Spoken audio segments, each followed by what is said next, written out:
કુલ 4 unit છે. એમાં સૌપ્રથમ યુનિટ એક ચેપ્ટર છે કન્સાઇનમેન્ટ અકાઉન્ટ્સ, જેને ગુજરાતીમાં કહીએ છીએ આડત માલના હિસાબો, જેનું 25% વેઇટેજ આપણા 70 માર્ક્સના યુનિવર્સિટીના પેપરમાં રહેશે. એટલે પહેલો પ્રશ્ન ક્વેશ્ચન એ કન્સાઇનમેન્ટના ચેપ્ટરમાંથી આવશે.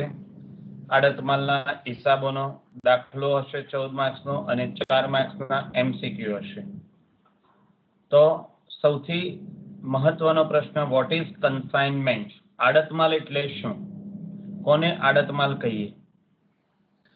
તો પહેલા હું તમને એકાદ ઉદાહરણથી સમજાવું અને પછી એની ચર્ચા કરવાની. ધારો કે એ નામનો કોઈ વ્યક્તિ છે. એ નામનો વ્યક્તિ અમદાવાદમાં કામ કરી રહ્યો છે. એ નામનો વ્યક્તિ અત્યારે ધ્યાનથી સમજો આ ઉદાહરણ. મેં વર્ડ ફાઇલ શેર કરી, તમને દેખાય છે? હા. Okay, fine.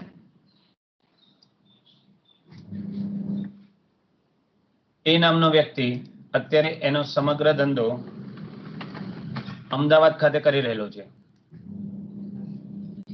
બરાબર. એની મુખ્ય ઓફિસ અમદાવાદમાં છે, પરંતુ એના જે ગ્રાહકો છે એ ગ્રાહકો અમદાવાદના છે, બરોડાના છે, સુરતના છે, રાજકોટના છે અને મુંબઈથી પણ આવે છે.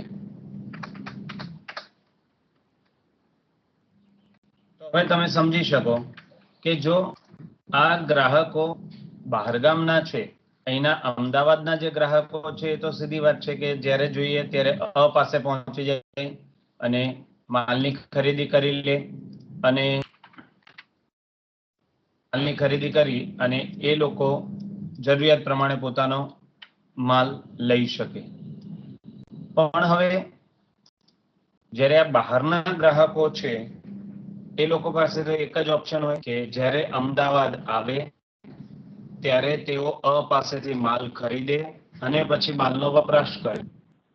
હવે પરિસ્થિતિ એવી બને કે ભાઈ આ બરોડા, સુરત, રાજકોટના જે ગ્રાહકો છે એ કે રોજે રોજ આપણી પાસે આવવાના નથી. એ લોકો તો ક્યારેક જ આવવાના, અને ક્યારેક જ આવવાના એના પરિણામે એવું થાય કે એ લોકો જે અહીંથી માલ લઈ જવાના છે તે માલ મર્યાદિત વજનમાં લઈ જશે, મર્યાદિત ક્વોન્ટિટી એટલે કે જથ્થામાં લઈ જશે. પરિણામે આપણું વેચાણ જોઈએ તેવું વધારે થાય નહીં. તો પાસે કેટલાક ઓપ્શન છે. એવું વિચારે, પહેલો ઓપ્શન કે ભાઈ હું પોતે જ બરોડા અથવા સુરત અથવા રાજકોટમાં અથવા તો હું મારી પોતાની શાખા બનાવી દઉં. પહેલો ઓપ્શન એ શું વિચારી રહ્યા છે કે હું જ મારો ધંધો ત્યાં શરૂ કરી દઉં, એટલે કે શાખા, જેને આપણે ઇંગ્લિશમાં કહીશું બ્રાન્ચ. પણ હવે એમાં કેટલુંક જોખમ રહેલું હોય. શું જોખમ રહેલું હોય? કોઈ અમદાવાદનો ધારો કે પોતાની શાખા આપણે માની લઈએ કે મુંબઈ ખાતે શરૂ કરે છે, તો મુંબઈ ખાતે શરૂ કરવા માંગતો હોય તો એને ત્યાં શું કરવું પડે? તો કે ત્યાં પહેલા એને દુકાન લેવી પડે અથવા તો કારખાનું વસાવવું પડે, શોરૂમ કરવું પડે. તો એ બધા જ માટે એને પૈસા રોકવા પડે, મોટા પાયા પર પૈસાનું રોકાણ કરવું પડે. સાથે સાથે નામનો જે વ્યક્તિ છે એને વારંવાર મુંબઈ જવું પડે, અને વારંવાર મુંબઈ જાય એના પરિણામે એવું બને કે એનો પોતાનો અમદાવાદનો જે ધંધો છે એ ડિસ્ટર્બ થયા કરે. એટલે અમદાવાદનો ધંધો જે આપણને ઓલરેડી કમાઈને આપી રહ્યો છે, જેમાંથી આપણે ઘણો બધો નફો મેળવી રહ્યા છીએ, એ ધંધો ડિસ્ટર્બ કરીને આપણે આપણો નવો ધંધો ડેવલપ કરવા માટે બહાર જઈએ છીએ, ત્યાં વધારાનું રોકાણ કરીએ છીએ. એટલે ઘણી વખત એવું બને કે આપણને જે ફાયદો મળવાનો હતો મુંબઈ શાખામાંથી, જે કોઈ નફો થવાનો હતો, જે ગ્રાહક વર્ગ આપણને વધારે મળે એવી આપણે અપેક્ષા રાખી કે મુંબઈમાં જ ખોલી દઈએ તો ત્યાંથી આપણને ગ્રાહકો ખૂબ વધારે મળી રહેશે. તો એના બદલે કદાચ એવું બને કે મુંબઈના ગ્રાહકો મળતા મળતા આપણે અમદાવાદના ગ્રાહકો જે આપણા રેગ્યુલર કસ્ટમર છે એને ખોવાનો વારો આવે. એ આપણને પૂરતા પ્રમાણમાં આપણે ધ્યાન ન આપી શકીએ એટલે એ લોકો બીજા આપણા જે કોમ્પિટિટર છે, હરીફોની વસ્તુઓ તરફ વળી જાય. તો પછી આપણે તો નફો કમાવા ગયા મુંબઈ અને અમદાવાદમાં નુકસાન કરવા માંડ્યા અથવા અમદાવાદનો નફો ઘટી ગયો. તો પહેલો ઓપ્શન એ છોડી દે છે. બીજો ઓપ્શન એવું વિચારે છે કે હું એજન્ટને એપોઇન્ટ કરી દઉં. શું કરી દઉં? એજન્ટને. એટલે એ મુંબઈના કોઈ વેપારી છે, એમ નામના વેપારી છે. ધ્યાનથી સમજો હવે આ મુદ્દો કે એ નામનો વ્યક્તિ છે એ ડાયરેક્ટ હવે કોને કોન્ટેક્ટ કરે છે? એમ નામના વેપારીને. કોને કોન્ટેક્ટ કરે છે? એમ નામના વેપારીનો કોન્ટેક્ટ કરે છે. નામનો વેપારી ક્યાં ધંધો કરી રહ્યો છે પોતાનો? મુંબઈમાં. તો એ મુંબઈમાં એનો પોતાનો ઓલરેડી બિઝનેસ છે એટલે એની પાસે ઓલરેડી દુકાન હશે, કારખાનું કે જે કઈ જગ્યા હશે. એટલે હવે એ માટે મોટો ફાયદો એવો થયો કે એને ત્યાં મુંબઈમાં કોઈ નવી જગ્યા ખરીદવાની જરૂર પડશે નહીં. એટલે એમ નામના વેપારીનો કોન્ટેક્ટ કરે છે. એમ નામના વેપારીને એવું કહે છે કે હું અમદાવાદથી તમને માલ મોકલીશ. ધ્યાનથી સમજો હવે.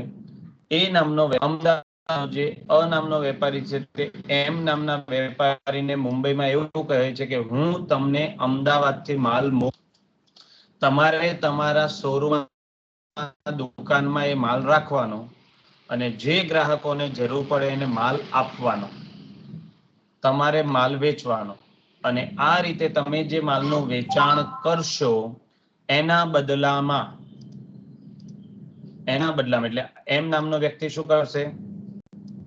માલનું વેચાણ કરશે.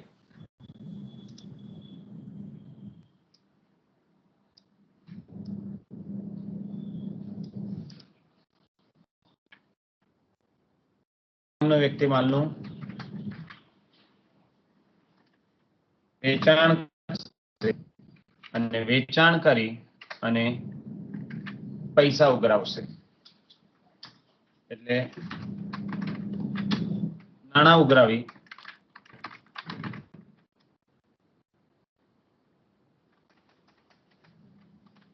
અને એ પૈસા એમ નામનો વેપારી પાછા પરત એને મોકલી આપશે.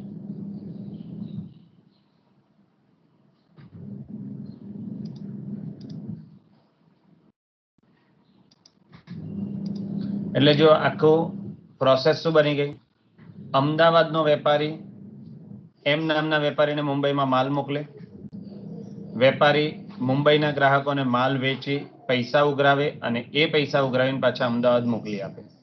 તો આ રીતે અમદાવાદનો વેપારી અમદાવાદમાં બેઠા બેઠા મુંબઈમાં માલ મોકલી અને પોતાનો ધંધો નો વિસ્તાર કરી શકે, વેચી શકે. અને એમ નામના આ માલનું વેચાણ કરવાના બદલામાં કમિશન આપવામાં આવે અને આ કમિશન કોણ આપશે? અમદાવાદનો એ. એટલે અમદાવાદનો એ કમિશન આપશે એમને. એટલે એમને ફાયદો એ થશે કે એને એક પણ પૈસાનું રોકાણ નહીં કરવાનું. બધો જ માલ અમદાવાદથી આવ્યો, એ માલ ખાલી ગ્રાહકોને વેચવાનો, બદલામાં પૈસા લેવાના અને એ પૈસા અમદાવાદ મોકલી આપવાના. આટલું કામ કરી બદલામાં એને કમિશન મળી જશે. એટલે એને માત્ર પોતાની દુકાનમાં અમદાવાદનો માલ રાખવાનો, વેચાય ન વેચાય એની સાથે એને ફરક પડતો નથી. જેટલા માલનું વેચાણ કરે એ પ્રમાણે એને કમિશન મળે. તો આ રીતે જે સમગ્ર ધંધો કરવામાં આવે છે તેને આડત માલ કહેવામાં આવે છે. હવે આપણે એની વ્યાખ્યા જોઈએ. ખ્યાલ આવ્યો કે ના આવ્યો તમને?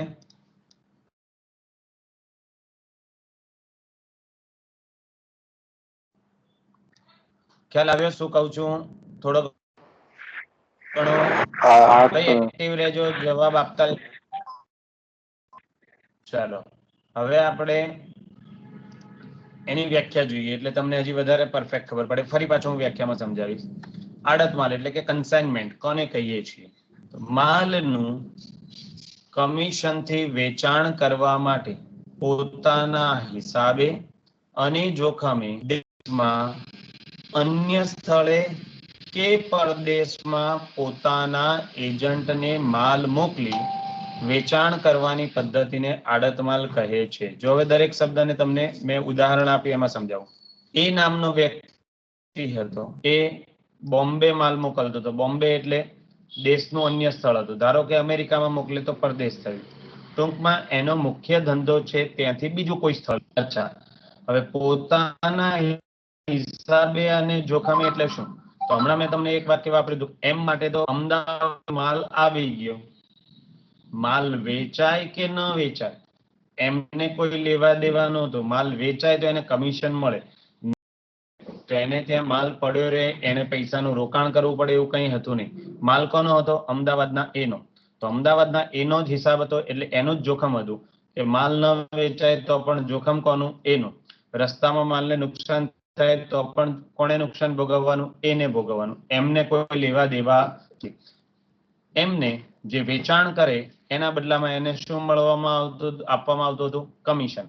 તો આ રીતે કમિશનથી અન્ય સ્થળે માલ વેચવા માટે એજન્ટને જ્યારે મોકલી આપવામાં આવે તો આવી વેચાણ કરવાની પદ્ધતિને આપણે આડત માલ તરીકે ઓળખીએ છીએ.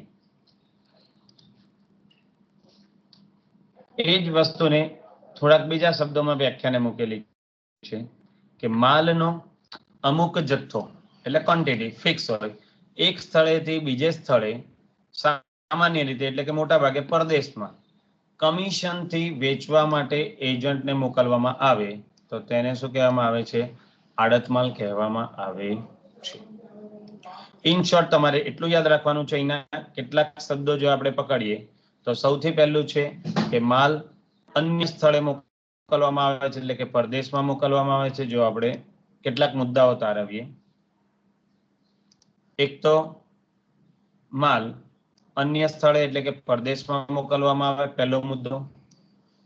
એજન્ટને મોકલવામાં આવે એ બીજો મુદ્દો.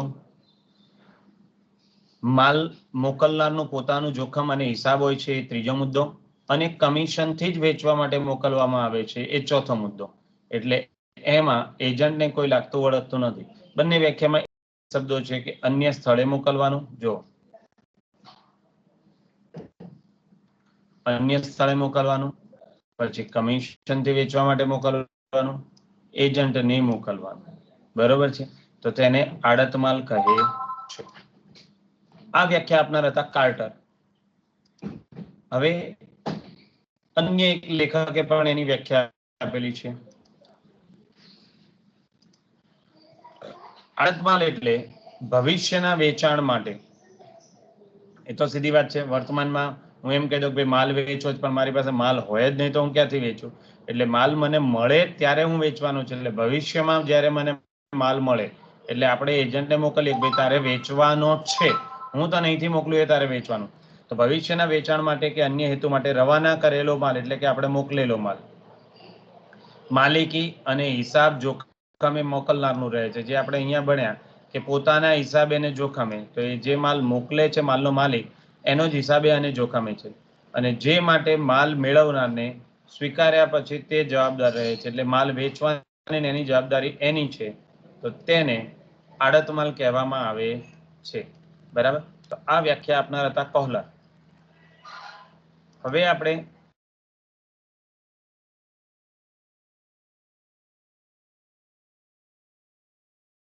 કેટલીક વ્યાખ્યાઓ એની સાથે સંકળાયેલી આપણે જે જોઈ એ ભણીએ. આડત માલના પક્ષકારો. આડત માલમાં જો તમે વ્યાખ્યામાં જોયું હોય તો એમાં મુખ્યત્વે તમને બે વ્યક્તિ જોવા મળ્યા. એક માલનો મોકલનાર વ્યક્તિ એટલે માલ જે મોકલે છે તે વ્યક્તિ, અને બીજો વ્યક્તિ જે માલ વેચવાનું સ્વીકારે છે તે. બરાબર? તો આ રીતે આપણે આડત માલના પક્ષકારોને બે ભાગમાં વહેંચી શકીએ. એક છે માલધણી જેને આપણે કન્સાઇનર કહીએ છીએ, તો માલધણી એટલે શું? તો કે જે વ્યક્તિ માલ વેચવા માટે એજન્ટને મોકલે છે તેને માલધણી કહે છે. એટલે સાદા અર્થમાં કહીએ તો માલના માલિકને માલધણી કહેવામાં આવે છે. માલનો જે ઓરિજિનલ માલિક, એટલે આપણા ઉદાહરણની વાત કરીએ તો અમદાવાદનો એ માલનો માલિક હતો. એણે મુંબઈના એમને વેચાણ કરવા માટે મોકલ્યું. તો એ વેચાણ કરવા મોકલ્યું એટલે માલનો માલિક થયો એ. એટલે અહીં આપણે માલધણી એ આપણો એ બનશે. એટલે ખાસ ઇન શોર્ટ ટૂંકમાં યાદ રાખવાની તમારે બાબત છે તે માલનો જે માલિક છે એ માલના માલિકને આપણે માલધણી કહીએ છીએ. બરાબર. માલના માલિકને ઇંગ્લિશમાં આપણે કન્સાઇનર તરીકે ઓળખીએ છીએ.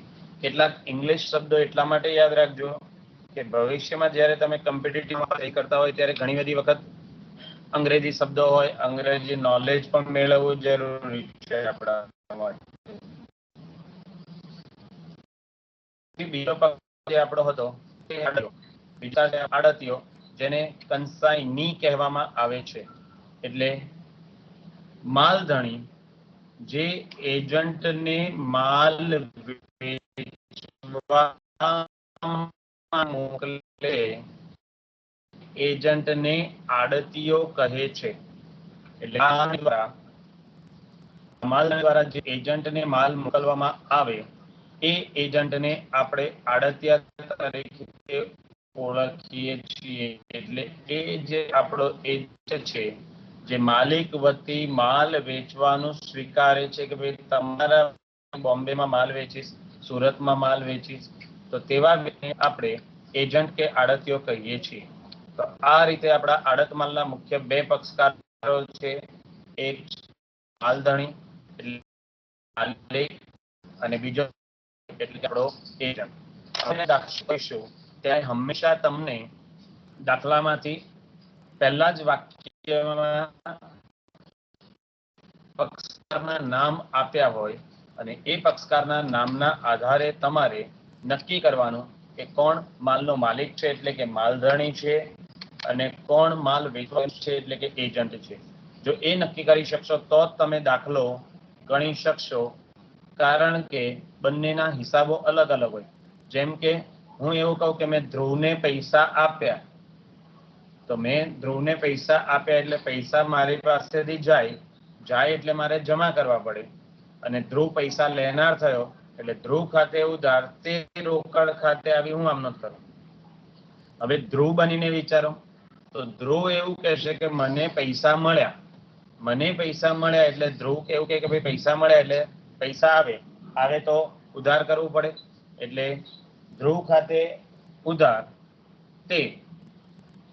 ધ્રુવ એવું કહેશે કે રોકડ મળી એટલે રોકડ ખાતે ઉધાર, તે રવિસર પાસેથી મળી એટલે રવિસર ખાતે જમા. તો તમે ધ્રુવના પક્ષમાં ધ્રુવ બનીને આમ નથી કરવા માંગો છો કે રવિસર બનીને આમ નથી કરવા માંગો છો, એ તમારે નક્કી કરવું જરૂરી છે. એટલે તમારે માલધણીના ચોપડે હિસાબો લખવાના છે કે આડતિયાના ચોપડે બનાવવાના, નક્કી નહીં કરી શકો ત્યાં સુધી તમારા દાખલાની શરૂઆત થઈ શકશે નહીં.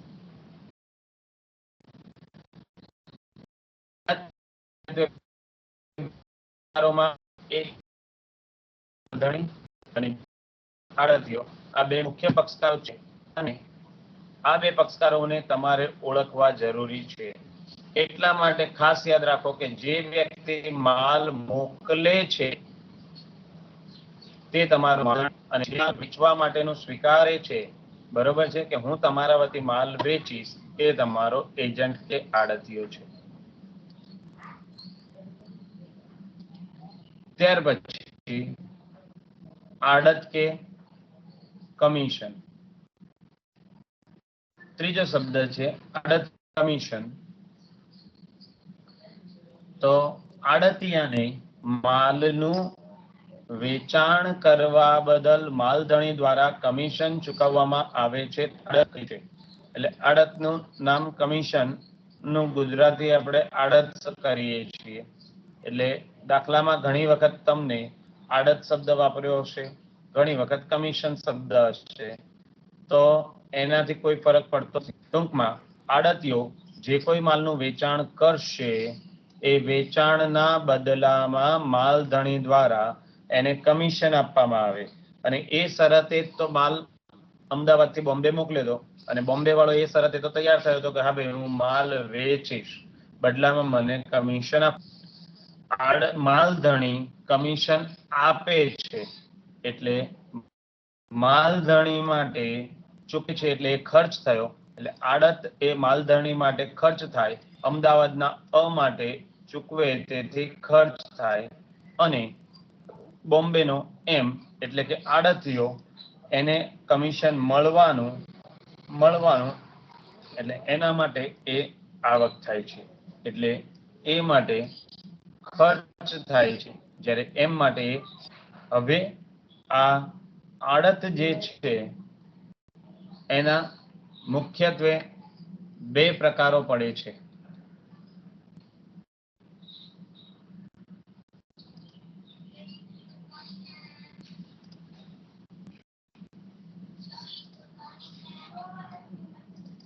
આડતના મુખ્યત્વે બે પ્રકારો પડે છે. સ્ક્રીન દેખાઈ રહી છે તમને?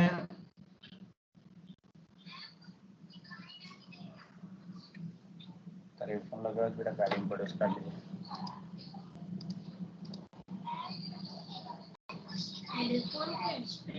હેન્ડ્સ ફ્રી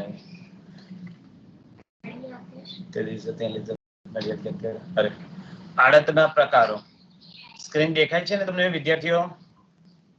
હા હા સર.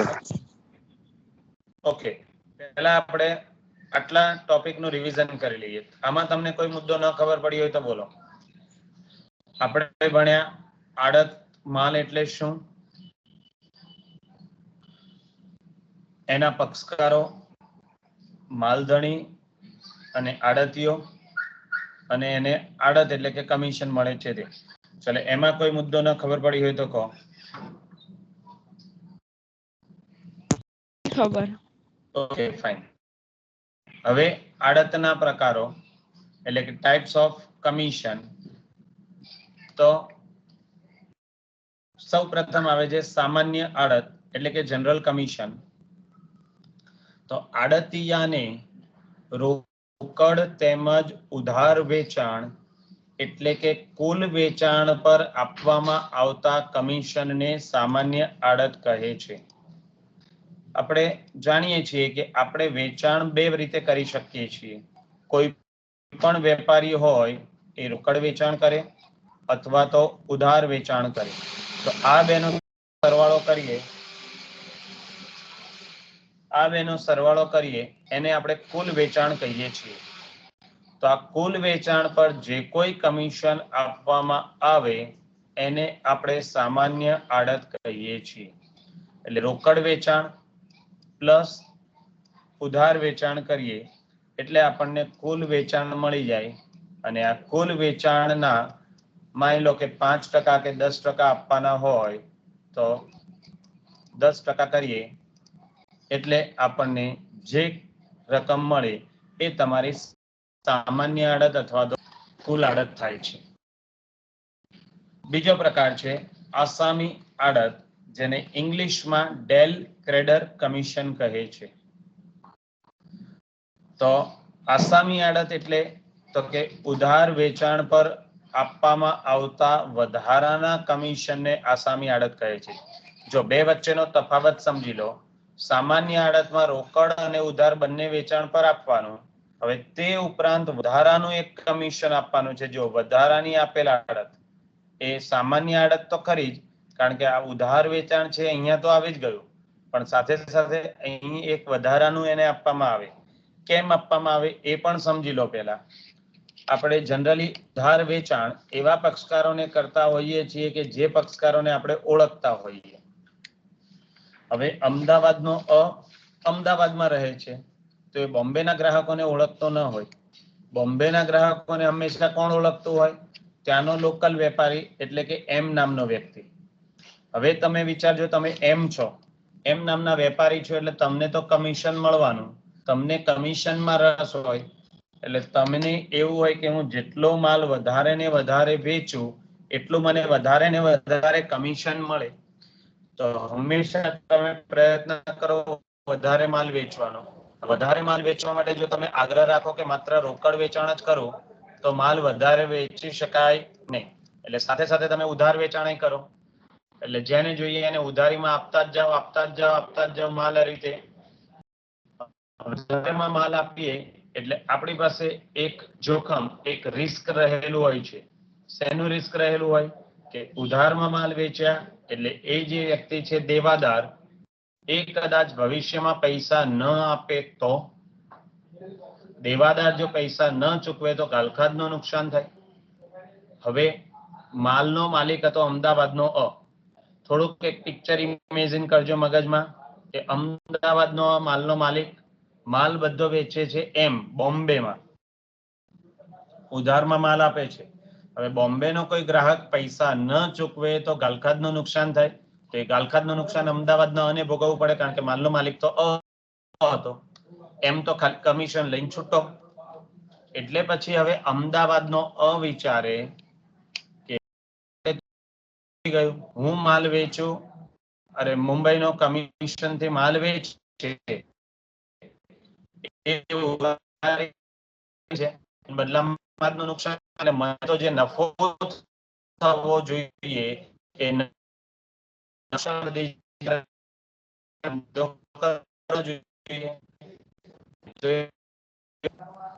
એટલે પછી એ એક પ્રસ્તાવ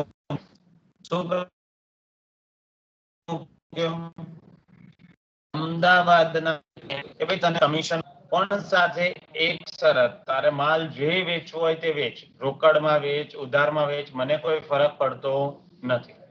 ઉપરથી મારો તો ફાયદો જ છે. પણ એક શરત, જો ઉધાર વેચાણમાંથી કોઈ દેવાદાર પૈસા ન આપે, કોઈ દેવાદાર પૈસા ન આપે તો તે ગાલખાદનું નુકસાન તારે ભોગવવાનું. આવું કોણે કહી દીધું? અમદાવાદના અ એ, માલિકે, માલધાણીએ એજન્ટને કહ્યું, આડતિયાને કહ્યું કે જો બોમ્બે માંથી કોઈ ગ્રાહક પૈસા ન આપે, પૈસા ન ચૂકવે, એ નુકસાન ગાલખાદનું નુકસાન તારે ભોગવવાનું. એટલે હવે તરત જ એમ વિચારવા માંડ્યો કે ભાઈ મને તો ખાલી કમિશન, માલનો માલિક તો અમદાવાદનો અ છે, તો હું શું કરવા નુકસાન ભોગવું? એટલે અમદાવાદના અ ને મુંબઈના એમ એ ના પાડી દીધી. હવે નુકસાન હું નહીં ભોગવું, એટલે હું હવેથી ઉધાર વેચાણ કરીશ નહીં. હું તો માત્ર ને માત્ર રોકડ વેચાણ કરીશ. આવું અમદાવાદનો મુંબઈનો એમ અમદાવાદના અને કહે છે કે હવેથી હું ઉધાર વેચાણ કરીશ નહીં, માત્ર રોકડ વેચાણ જ કરીશ. એટલે મારા પક્ષે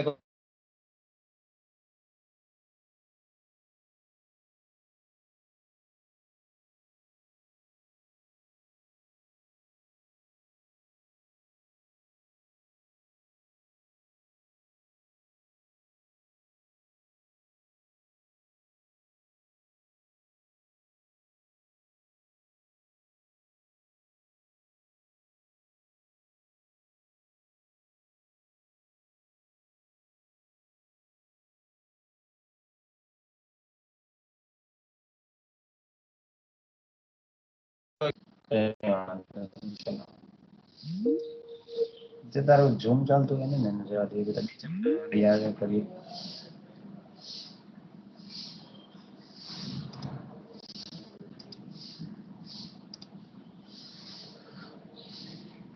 છે મારો?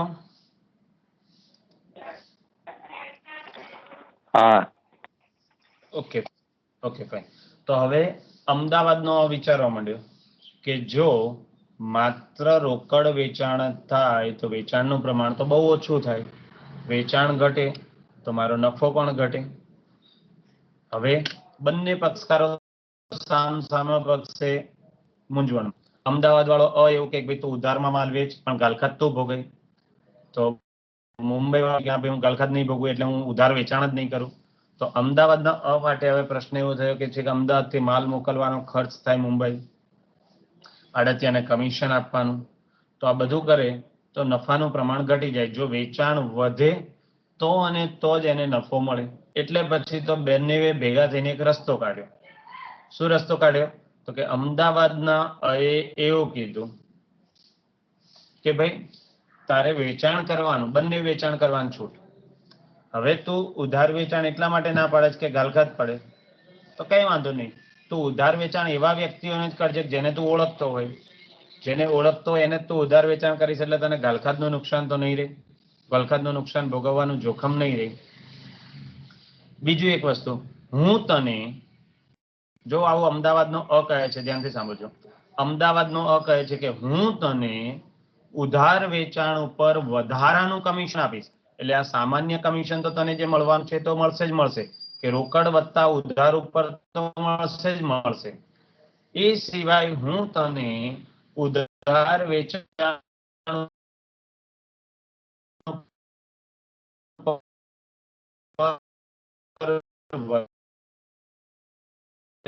નુકસાન ગવાનું રહેશે. તો હવે આડતીઓ એવું વિચારે છે હું તો હોય એને જ ઉધારમાં માલ વેચીશ એટલે કોઈ નથી. પણ મને દાખલા તરીકે તમને સમજાવું, જો કે રોકડ વેચાણ તમારું 50,000 રૂપિયા, 30,000 રૂપિયા ઉધાર વેચાણ છે, તો કુલ 80,000 થયા. 80,000 ના 10% પ્રમાણે એનું કમિશન 8,000 રૂપિયા થાય. હવે એને આપણે વધારાની ગાલખાત 2%, ગાલખાતની સામે વધારાની આડત 2% આપતા હોય તો આ 30,000 ના 2% લેખે એને બીજા 600 રૂપિયા મળે. એના માટે એને કોઈ એક્સ્ટ્રા પ્રયત્ન નથી કર્યો. પણ જો એ ઉધાર વેચાણ કરવા ના પાડી દે 50,000 ના 10% એટલે 5,000 જ મળે, અને આ વધારાનું કમિશન પણ ના મળે અને આ પણ ન મળે. એટલે આજે 30,000 ઉધારાનું વેચાણ હતું એના ઉપર એને 2 કમિશન મળી ગયા. એક આસામી આડત પણ મળી અને સામાન્ય આડતમાં તો ટોટલમાં તો આવે જ. તો એને વધારાનું કમિશન મળ્યું. એ ઓળખતો તો એવા વ્યક્તિને જ ઉધાર વેચ. ખાસ દાખલા માટે યાદ રાખજો કે જ્યારે દાખલામાં તમને આસામી આડત આપવામાં આવે ત્યારે આસામી આડતના બદલામાં દેવાદાર પાસે ન મળતી રકમ એટલે કે ગાલખાતનું નુકસાન આડતિયાએ જ ભોગવવાનું હોય છે. માલધણીના ચોપડે કોઈ જ નોંધ થતી નથી. આડતીઓ આ ગાલખાતનું નુકસાન એ તેને મળેલી આડત સામે માંડી વાળે છે, કારણ કે આપણું જે કમિશન મળ્યું એની સામે એને માંડી વાળો છે. તો આ રીતે તમારા આડતના મુખ્ય 2 પ્રકાર છે. એક સામાન્ય આડત, બીજું આસામી આડત. સામાન્ય આડત એ રોકડ અને ઉધાર એમ કુલ વેચાણ પર ગણવામાં આવે છે, જ્યારે આસામી આડત એ માત્ર ને માત્ર ઉધાર વેચાણ પર ગણવામાં આવે છે. તો આ રીતે આપણે મહત્વના મુદ્દાઓ. આડત માલ એટલે શું, આડત માલના પક્ષકારો, આડત એટલે શું અને આડતના પ્રકારો વિશે ભણ્યા. આમાં તમને કોઈ કન્ફ્યુઝન હોય તો બોલો.